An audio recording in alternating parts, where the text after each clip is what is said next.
أعوذ بالله من الشيطان الرجيم. بسم الله الرحمن الرحيم. الحمد لله رب العالمين، والصلاة والسلام على سيدنا محمد وعلى آله وصحبه أجمعين.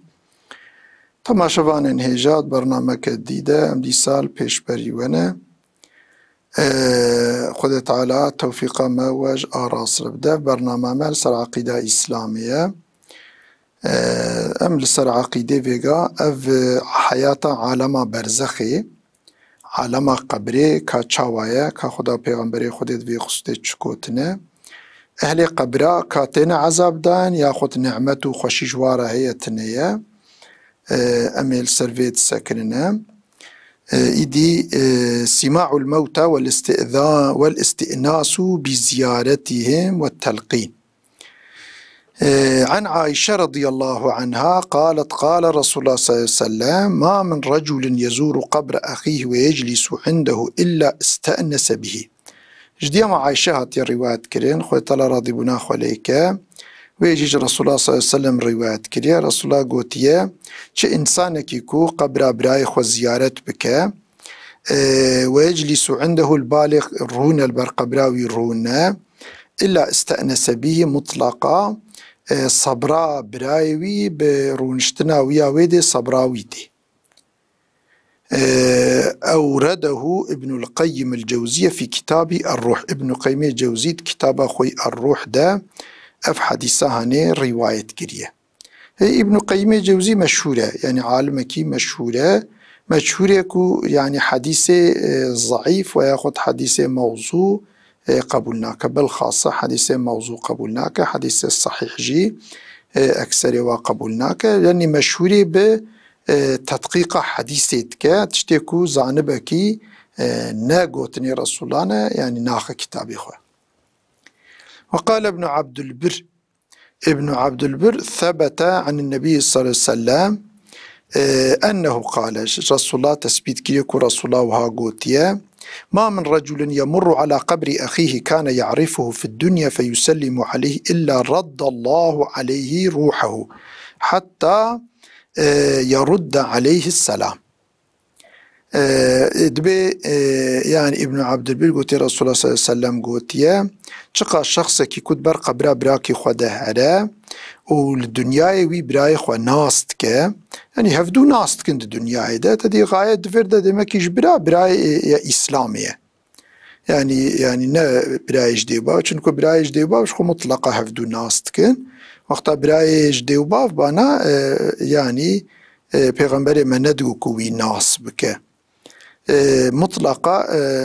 فيسلم عليه السلام بدا إلا رد الله عليه روحه وخدير روحي بلا يتيخه وجوداوي حتى يرد عليه السلام جبوكو كاربا سلامي لسلامة برايخه وقارين لي. صححه عبد الحق كما في كتاب أحكام تمني الموت. أف عبد الحق ذاتك مزنا كتاباوي تمني أحكام تمني الموت حكم تمني مرني دويد ريد أف حديثة هانيك رواية كري وقوت يف حديث صحيحة. وقال ابن القيم في كتابه ابن القيم جد كتابه خد قوتية عند ذكر هذا الحديث وقت في حديث ذكر كري قوتية فهذا نص أفيان نصك قطعي كالسين في أنه يعرفه بعينه ويرد عليه السلام ويبشعفه خناستك وقت برايوي تزيارتاوي وسلامة ليد فقرين سلاماوي ليد فقرين. وروى الخطيب وابن عساكر عن أبي هريرة رضي الله عنه واناجي الراوية معتبر خطيب ابن عساكر واجج أبا هريرة رواية كده خد راد بن خليب كأن النبي صلى الله عليه وسلم قال ما من عبد يمر بقبر رجل كان يعرفه في الدنيا فيسلم عليه إلا عرفه ورد عليه السلام. شخص كي كنت بر قبره براكي خو مثلا براكي خدهره وليه السلام بدا ومسألة أو إنسان الدنيا أجر أو شخص ويناس بك مطلق أو إنسان ويناس بك بسلامة ويلد وقارين يعني خوي تعالى حياتي تخيك وسلامة براي خوي ليد وقارين. وقال أيضا في سنن في نفس الكتاب دعيني وكتابه في موضع آخر تجيك جديدة وفي الصحيحين عنه الصحيحين هذا جي هاتي الروايات كرن صلى الله عليه وسلم من وجوه متعددة قالك وجهها أنه أمر بقتل بدر. يعني صحيحة مسلم بخاري دجي ودقال كتابي صحيح ده أو كريكو بيغمبري ما أمر كريكو البدري مشركيكو هاتبونا كشتن فألقوا في قليب لوير بيرك هبويا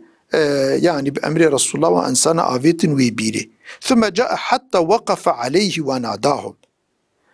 بشترى پیغمبر هات و مثلا يعني لسر كبيا بيري سكني و غازي وان كر يا فلان ابن فلان اي فلان كسي كره فلان كسي يكو وانيكو هاتبون كشتون و آفيت بون بيري ناوي واغوت وبوي شكل هانيكي هل وجدتم ما وعدكم ربكم حقا او وعدكم خديب ورداي او وعد ربكم راستي هاتن فإني وجدت ما وعدني ربي حقا أو وعدك ربي من بمرداي أز راستي وعد ربي خوهاتم يعني ربي من وعد مرداي بمرا آنيجي أو وعدك بورجي داي يا آنيجي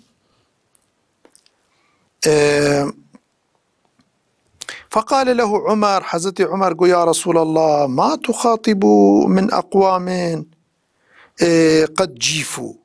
قويا تبهنا كارا خبر دي بونا كلاخ يعني بين بوا كتيا ومسألة تبوان را خبر دي ما دنك دشوان إدي دبي فقالت بي رسول الله صلى الله عليه وسلم قو والذي بعثني بالحق أسقسمتكم بويكو أز بحقي شاندما ما أنتم بأسمع لما أقول منهم أفتشتيكو ون دنگي مدكن ون جواب پرتر دنگي مناكن يعني چوا دنگي بتيوا زيادة تر دنگي متچوان ولكنهم لا يستطيعون جوابا اما نكارن جواب المفقارين او جوي جوابي هاتنا منع كرن نكارن المفقارين اما دنگي من تچوان وقال وقد شرع النبي صلى الله عليه وسلم لأمتي إذا سلموا لأهل القبور إذا سلموا لأهل القبور أن يسلموا عليهم يعني بيغمبر ما غير هاتي مشروع كرين يعني بيغمبر ما يعني جمارة كريه الشريعات وقتاكو أمل أهلي قبورا أهلي قبرا مدبر قبرا هرن أملوا سلامي بكين أن يسلموا عليهم سلام من يخاطبونه سلام مخاطبة يعني مرف وكيك الحافة مرف وحزورا مرف دفا بوي شكل مرف سلام أهل قبراتك فيقول إنساني مسلمان وقتات بر قبرات هذا وهابجة السلام عليكم سلام لسروبا دار قوم مؤمنين يعني مالا شخصي مؤمن يعني مكان جي مثلا شخصي مؤمن وهذا خطاب لمن يسمع ويعقل ايكو مثلا انسانيكو دنگات كو مثلا هشيوي السريوية اف خطابك مرفكو وكب انسان وصاربك يعني دمك اهلي قبرات دقيا مرف تشاوان جلو ما مرفوا مخاطب دستينة ومرف سلامي الوادك وقتاكو فايدة سلامي تنبونا يا دنگ نچو بانوان او سلام آلي كيف يجي جوارد بالشفاعات مثلا وقتاكو شفاعت تنبانا و وقتاكو دنگ نچونا و انسان مري وي چاخي پیغمبر ما افتشتهاني اج امتا خورا مشروع نتكر و امري وابي نتكر حلبكي حديثي قلق صحيح ومتواتر هناك و پیغمبر ما اج امتا خورا قوتيا وقتا ونهنا سر قبراب في شكلي خطاب قبراب كن سلام الواب كن جوارا دعاب كن پیغمبر ما جي بزاد دچو سر قبرا بالخاصة بقيع ويجي بوي شكلي سلام لواتكر ولولا ذلك لكان هذا الخطاب بمنزلة الجماد والمعدوم اگركو دنگ نچونا و انسانا اف سلامة هانيكي اف خطابة هاني وكتب كفرار خبردي وكتب تشتنا تنر خبردي يعني دبو عبس يعني اف جي حاشا ديني خديدا عبستنا پیغمبر ما تشتي عبس نابيجه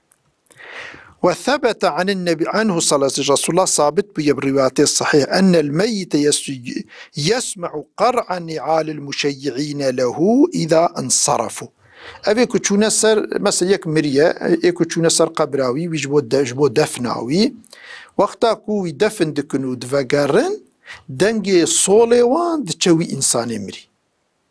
دنگ صولي وان دچوي انساني مري وقتا كوج سر قبرا دفقر. وقال والسلف مجمعون السلف اجماع كرنا على هذا وقد تواترت الآثار عنهم. أسر حديثي كجوهاتنا الرواياتين قشنا حديث تواتري بأن الميت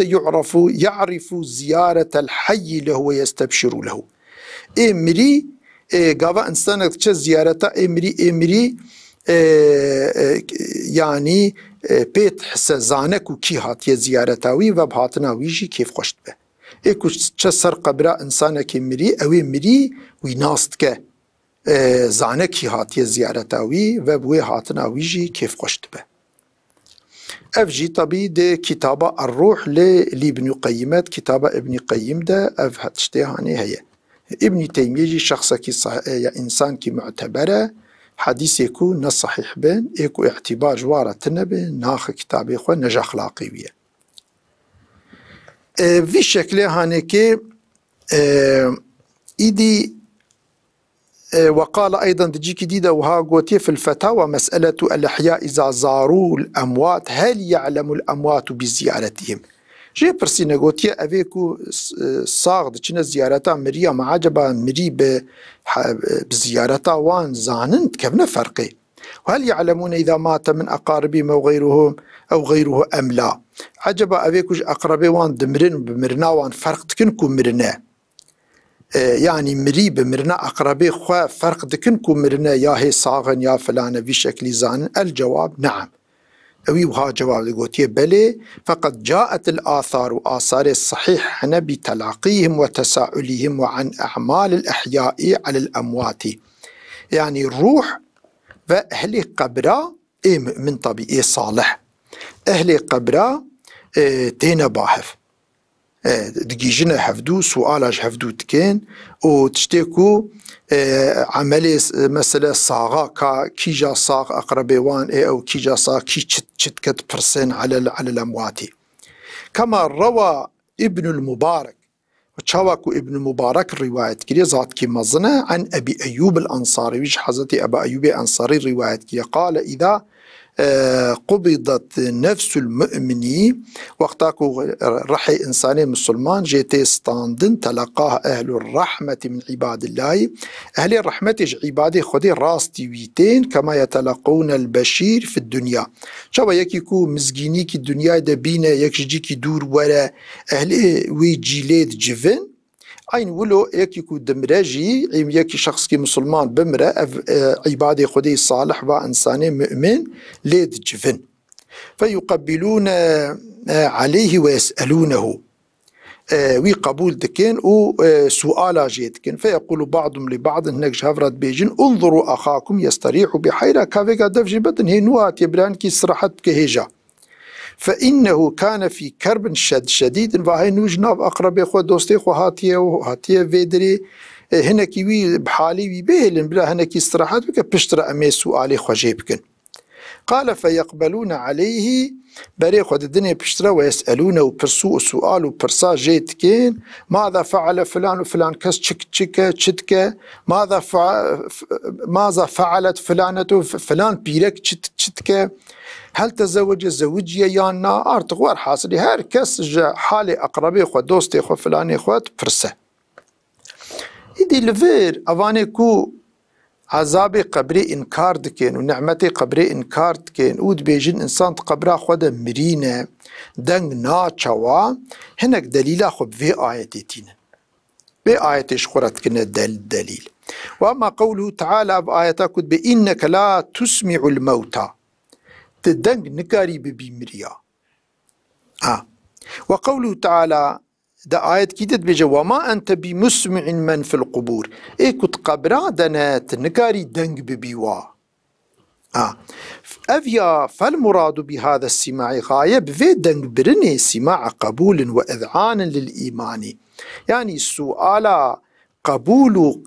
قبول كرنا إيماني يعني وقتا كنت إنسانك مير ایدی yani ew insan artık deriye iman anîne û deriye xêr û guneha lê tê girtin. Wexta ku tirabî tijêra mesela îmanê bêjî û tijêra wî dawetî İslamê bikî falan bikî artık ew fursa ji destê wî derketiye.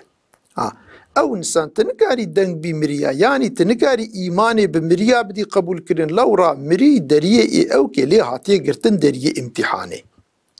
Ew îdî çûye alema mukafat û cezayê ew derî lê hatiye girtin gaye pê ev e. İdî eviya em vê tewîla hanê ku em dibê gaye pê ev e em vêya ji ku derdixin. Yani em vêya ku dibêjin tu nikarî deng bibî miriya yanî dengbirina qebûlê û îmanê tu nikarî wî dengî bibî wa. Eviya em vê tewîlê em tewîl dikin em ji ku derdixin lewra Xwedê di Qur'anê de gotiye înneke wexta ku gotiye inneke la tusmi'ul mewta tu nikarî deng bibî miriya tu peyra wiha gotiye. İn tusmi'u illa men yu'minu bi ayatina. Belkî ê ku îmanê bi ayetê me tînin tu deng karî bî wa. Ê ku îmanê bi ayetê me tînin. Lewra insanê ku li dunyayê îman anîne yani ji xwe îman e wexta ku pêxemberê me gazî wat dike û ji wan re dibêje ew karin cewaba pêxember bidin bê mesele we ya xwe tu cewaba insanekî bidin mesele wî şeklê hanê ew karin. Mesele gava ku li ser qebra mesela insan tê ji bo telqîna wî nake pêxemberê me gotiye şexsekî li wir bihêlin bira tiştê ew ki bêxine bîra wî. Çünkü insan wexta rihî hatiye standin falan belkî zêde ketiye eziyetê te belkî hinek tişt ji bîra wî çûbin ew insanê mümin işte şexsek li wir disekine telqîna wî nakê dike. Telqîn ku te dî li ser meyîta dixwînin telqîna wî nakê dike ew telqîn fayda insanê mümin dide ew dikeve bîra wî de. Wexta ku jê re dibêjin ew deng diçiye dikeve bîra wî de fayda wî dide ama yekî ku di dunyayê de ne mümin be ew telqîn fayda wî nade. Yani wexta ku jê re dibêjin jî deng naçiye de û deng herî jî yani nizane evê ku dibêje çi dibêje yani axiretê yani dunyayê çi be halê wî li axiretê jî ew e. Yani li dunyayê Müslüman be li wir jî Müslüman e li dunyayê ne Müslüman be li wir jî ne Müslüman e. Vî şeklê hanekê hatiye ew kirinê. İdî ev şekil jî ev jî heye yani te dî Xweda ji pêxembera dibê tu nikarî deng bibî wa. Yani mesela yani Xwedê deng diba wan. Wexta Xwedê deng nebe yekî mirî insanek nikare deng bibîye. Yani Xwedê Teala gava bixwaze dengê meriv diba wan. Wexta Xwedê nexwaze dengê meriv naba wa. Weya xwe te hinek ulema jî vî şeklî ew kirine vî şeklî gotine. Gotine yani manat yani mewta gotine evê ku halê miriya de ne. Yani ev insanê sağ ev insanê saxê ku halê miriya de ne. Ew insan yani guhê waş heqiye hatiye girtin. Ev insanê saxin û ama weke miriya ne yani guhê wan ji heqiye hatiye girtinê ev insanê hanê tu nikarî deng bibî wa.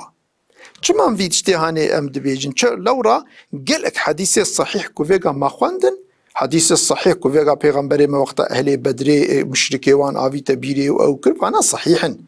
vana mutewatirin vana gelek mesele ihtilaf tê de tune ye ve hadîsê wiha zehfin. Bir de ayeta Kur'anê kul ser mesela şehîda wekî dî falan demek hayata berzexê alema berzexê ne wek alema me dünyayê. Yani ew alema berzexê yani insan li wê dirê ne ku wexta mirine artık çûne û yani mirin û mirin. Li wir jî hayateke li gorî wê dirê heye. Berhasilî vî şeklê hanekê Peygamberimiz sallallahu aleyhi ve sellem دتشو سر قبره. وفيه أيضا أخرج سعيد بن منصور عن ابن مسعود قال كان الرسول صلى الله عليه وسلم يقف على القبر. رسول الله تشو سر كفيا قبر السكني بعدما يسوى عليه بشتيكو مثلا خلي بيدات كرن يعني آخ بيدات كرن يعني قبراويناك فيقول دقوتن اللهم نزل بك صاحبنا يا ربي أف هذالي ما هاتي باته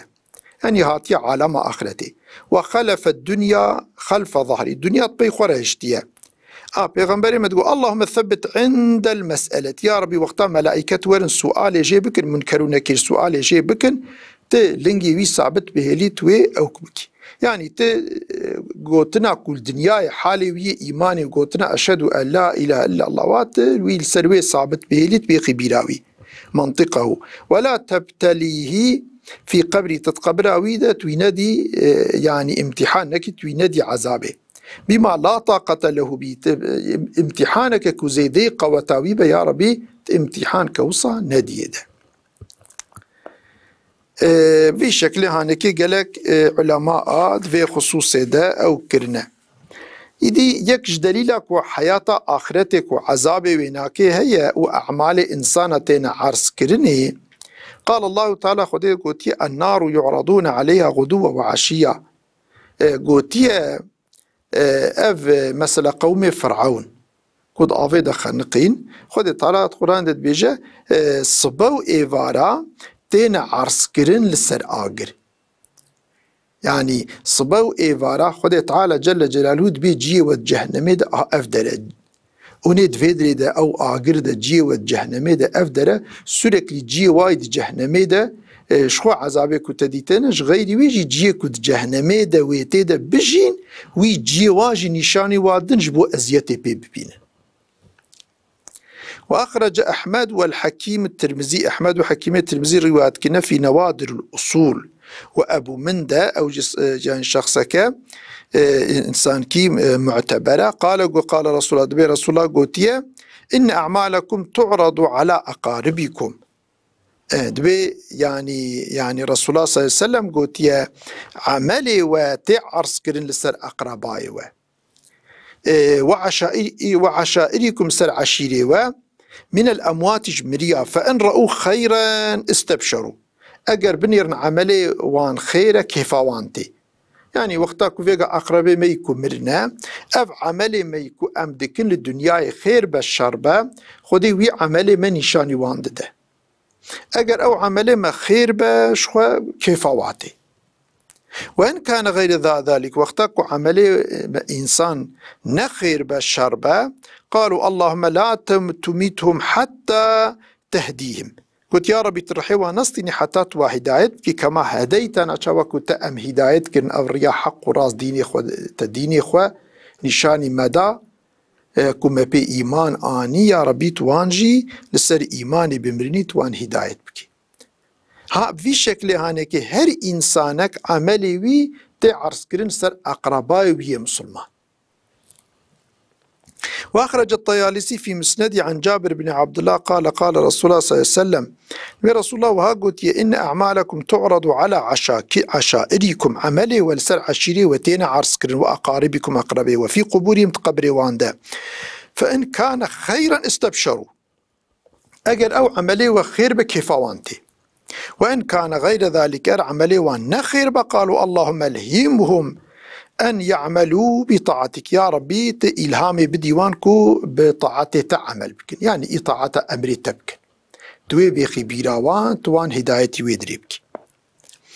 وأخرج الحكيم الترمذي في نوادره من حديث عبد الغفور بن عبد العزيز عن أبيه عن جده قال رسول الله صلى الله عليه وسلم تعرض الأعمال يوم الاثنين ويوم الخميس على الله، هر رجاد شمي بشمي عملي إنسان عرضي خديت على دبه، يعني ملائكة ويعني عمل إنسان بن حضور خدي تعالى. وتعرض على الأنبياء وعلى الأولياء،